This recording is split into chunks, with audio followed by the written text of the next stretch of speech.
justice.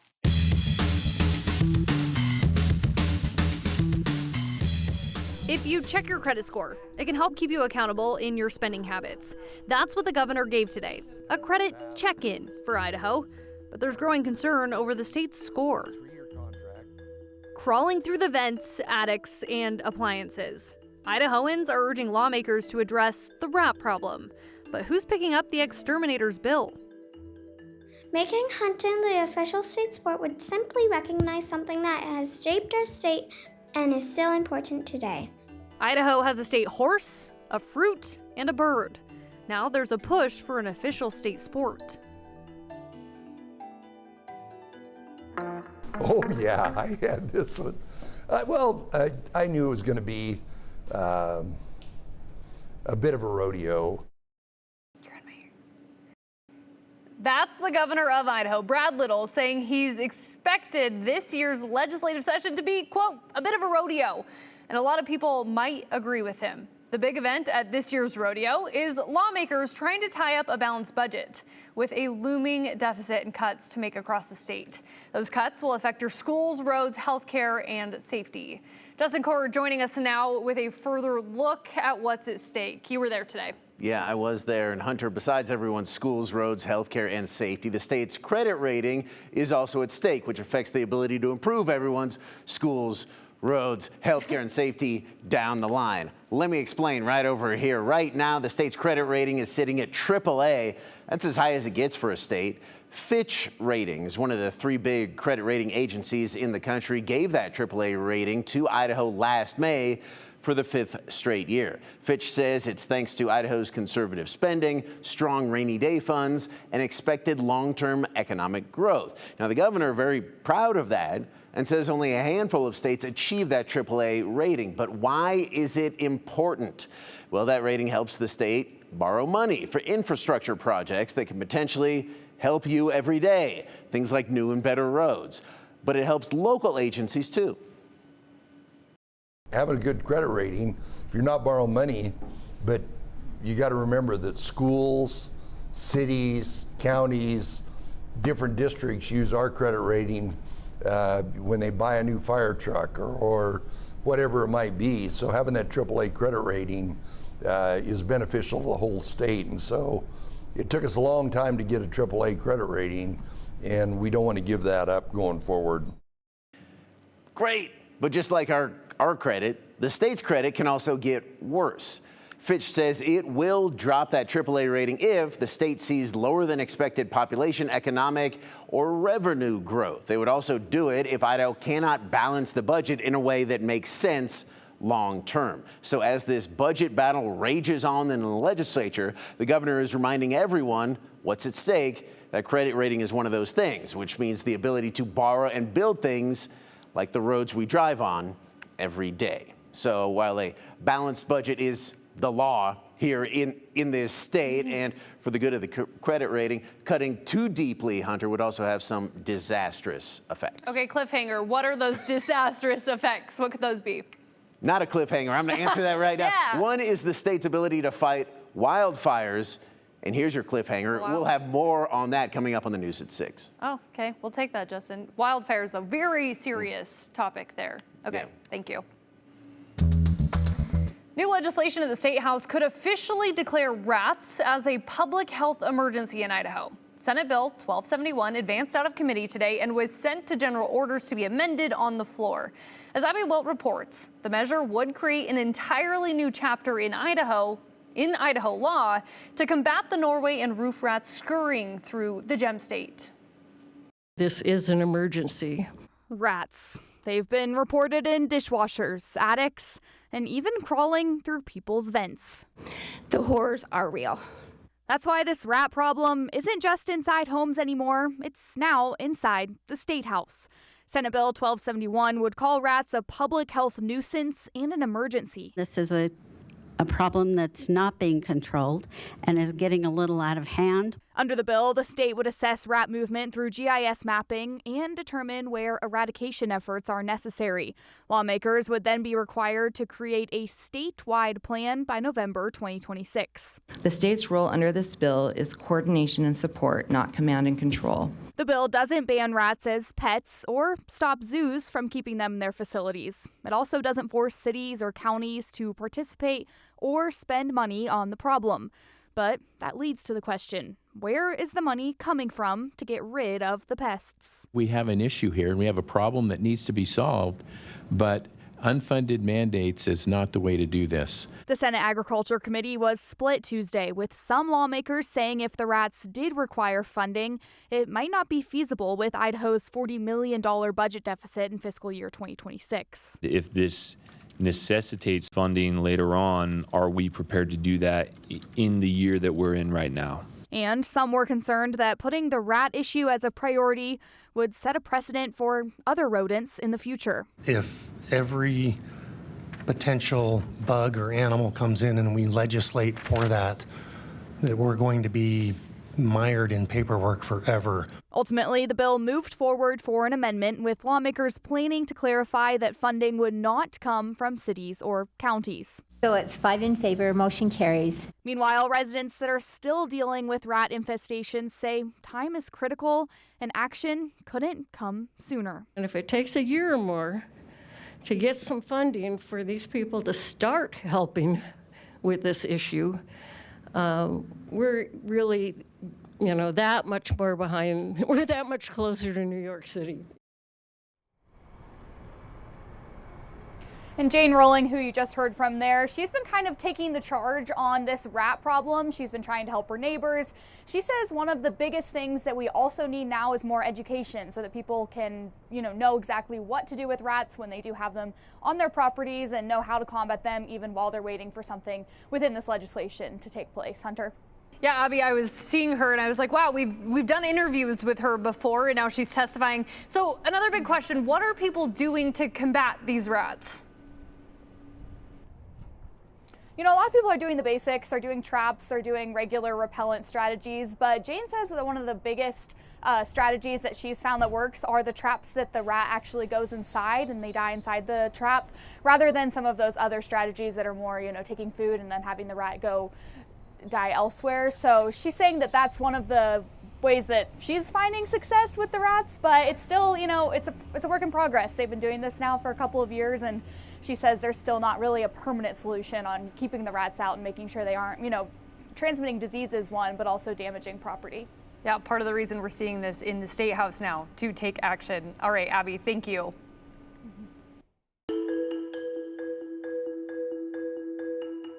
States across the country recognize sports that are part of their culture. Now, a student wants Idaho to have its own.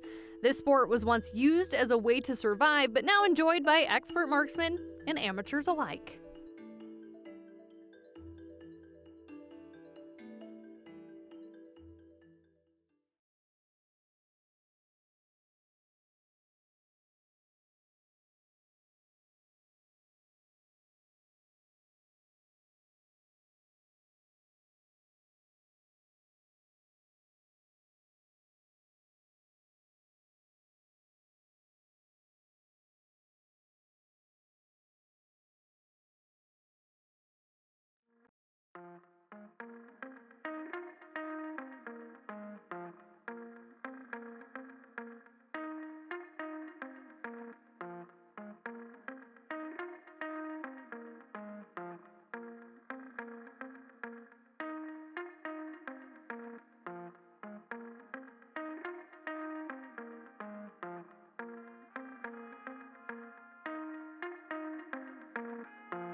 Hunting. It's one of the staples of Idaho. Whether it's for elk, ducks, bear, deer, there's a lot more. But for one young Idaho girl, her favorite hobby wasn't getting the recognition she thought it deserved. So she decided to do something about it. And now it's not just honorary, it's working to become an official part of the Gem State. Idaho's got lots of officials. The official horse is an Appaloosa. The vegetable, a potato, of course. State bird, a mountain bluebird. Idaho even has an official dinosaur.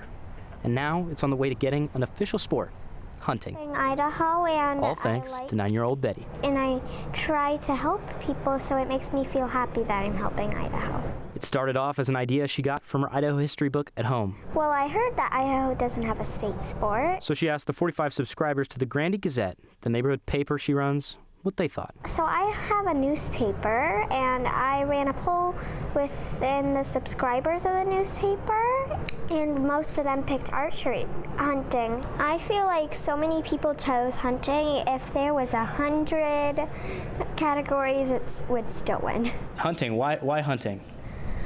Well, hunting is...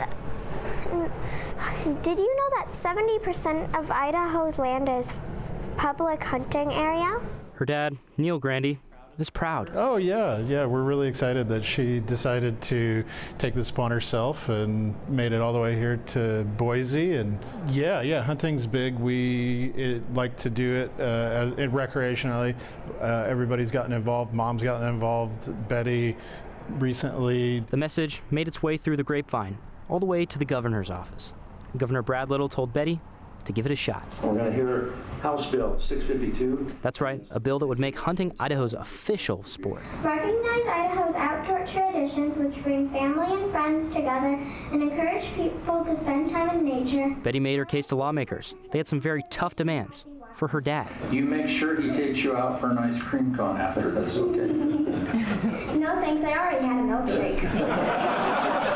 In the end, it didn't take much convincing. Mr. Chairman, I move we send House Bill 652 to the floor with a very enthusiastic do-pass recommendation. Actually, it was unanimous. Please prompt by saying aye. Aye. Opposed, nay. The ayes have it. For Betty, it's surreal. Everyone said yes. What do you think about that? Yes, is that exciting? Yes.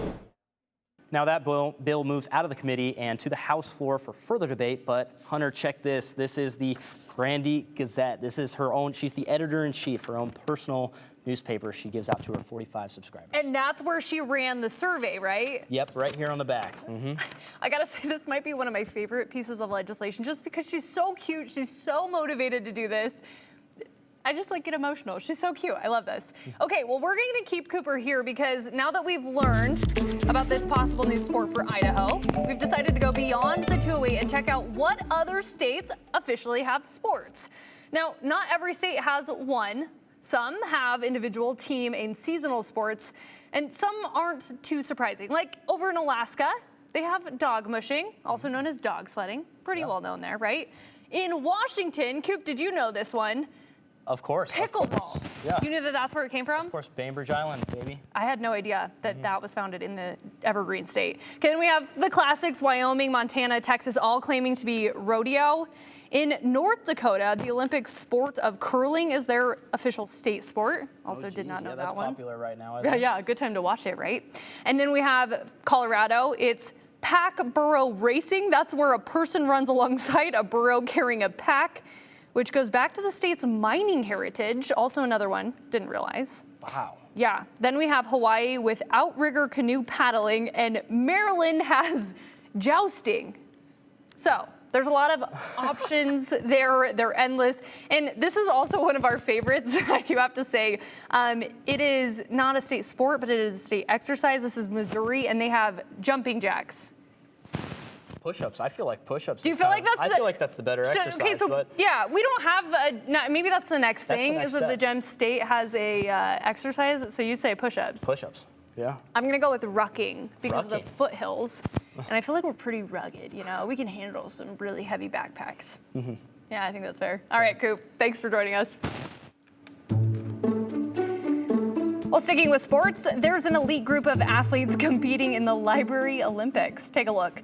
The Weiser Public Library says you got to come see their athletes in action. There's speed scanning. You can see her in action right there. Then they have synchronized shelving, which that's very good, actually. Okay, then we have book curling. Are those heavy? Those are pretty thick books. We got to give it. Oh no, we have a fumble. Okay, and then there is speed reading, which are they actually reading this? I have questions. All right, well, what's yours? I mean, we got to go see this in Weezer.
Lunar New Year kicked off today, and 2026 is the year of the horse. People worldwide will join the 15-day Spring Festival. It's widely considered the most important event of the year in China and Chinese communities around the world.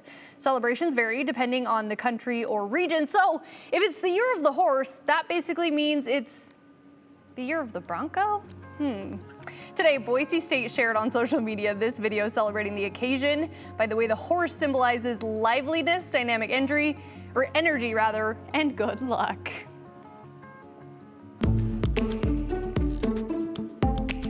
Now to the 4-in-1. One of Idaho's biggest health systems is making plans to expand in the Treasure Valley. St. Alphonsus announced plans to more than double the size of its Nampa hospital, adding a new 7-story tower and 64 new beds, with crews to start work in June. They're also building a new 80,000 square foot medical complex in North Meridian, targeting some of the fastest growing communities in the valley. Both projects are expected to be completed in 2028.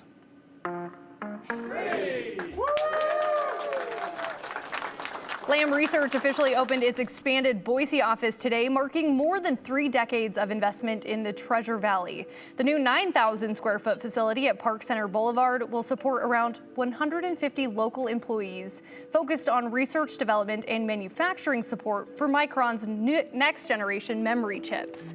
And the Salmon Chalice National Forest is looking for seasonal employees for this summer. The National Forest says their seasonal employees are the backbone of their summer work, including keeping campgrounds and other sites open and safe. They're hiring for a variety of roles, including recreation, trail maintenance, and visitor services, along with other fire jobs. If interested, you can apply on the usajobs.gov website starting this Friday. And that's the 411 on the 208. All right, it has been a really wonderful 24 hours for our mountains and our ski resorts specifically. This is a live look at Bogus Basin. They just wrapped up operations at 4:30, but light snow has been coming down off and on at Bogus all day long. Almost a foot of accumulation here and at other ski resorts like Sun Valley, Brundage, and Tamarack. And for all of you saying that Canyon County got skipped today, not the case. Caldwell, you okay out there? Debbie and Terry posted this photo of their accumulation west of Caldwell from early this morning. Just about time to get the snowblower out, right? Okay, maybe not quite for this, but by tomorrow morning, I do think we will see accumulating snow on Treasure Valley floors for only the third time this season. So this continues our stretch of first alert weather days. Now through Thursday, we'll continue to see rounds of wet and wintry weather. Temperatures will continue to cool and combine with brisk blustery winds. Things will feel very crisp over the next several days, and continuing mountain snow will make for slick and dicey travel at times. Definitely a no before you go type week. Check those road conditions and make sure that where you want to go in the high country is passable, as we have another 2 to 6, maybe even 10 inches possible over the next 24 hours above that 5,000-foot mark.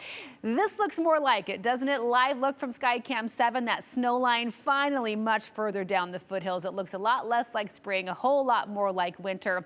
And that snow should stay put, as our temperatures will stay pretty chilly for the next couple of days. We're at 43 with overcast skies in Boise right now. Feels more like 37 because of the wind we have in play. And we are still seeing some spot showers across the area. Most of this has been up in the higher elevations, but right just north of Boise, it looks like heading maybe towards the foothills on up into portions of Valley, Boise County. We are seeing some light snow right now.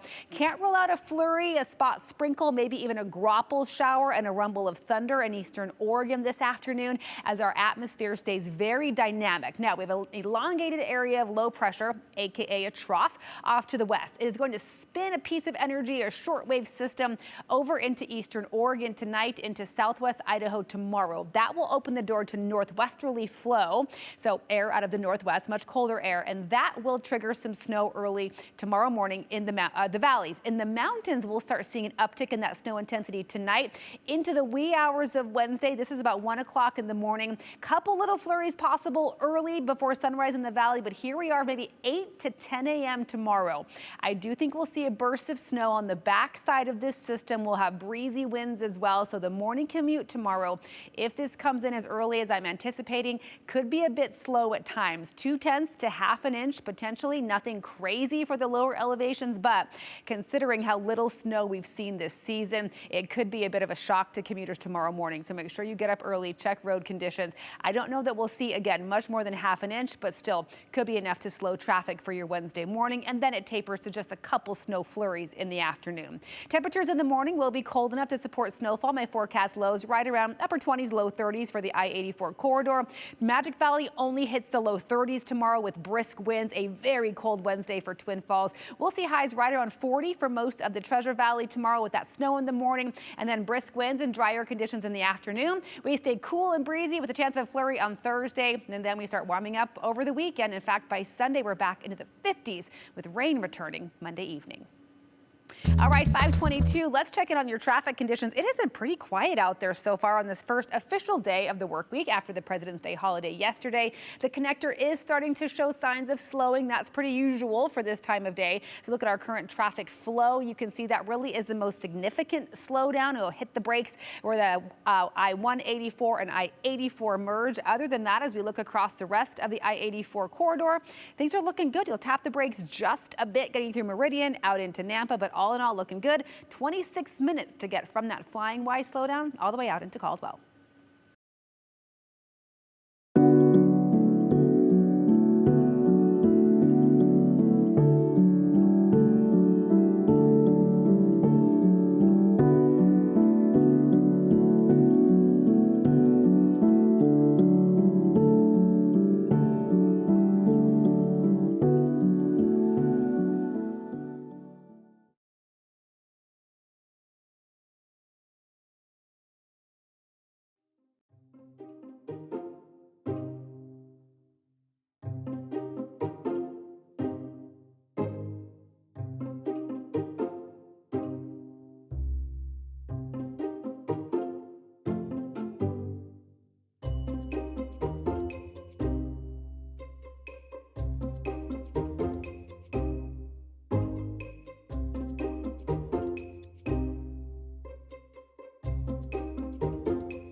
All right, now time for viewer comments. Cecil in Meridian says, I did not have ridding the state house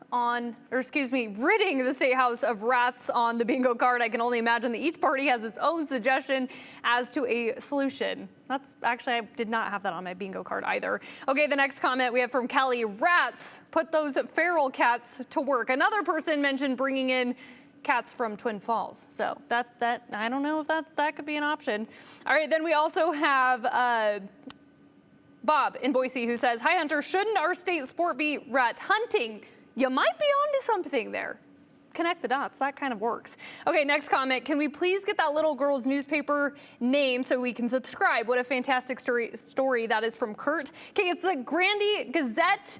I'm gonna ask if she has an email, so we'll follow back up on that one. Other people are debating, is hunting a sport? Well, it's hunting and archery, so it's kind of lumped into just hunting, but good questions. Continue with us and watch free now on the KTVB Plus app everywhere you stream.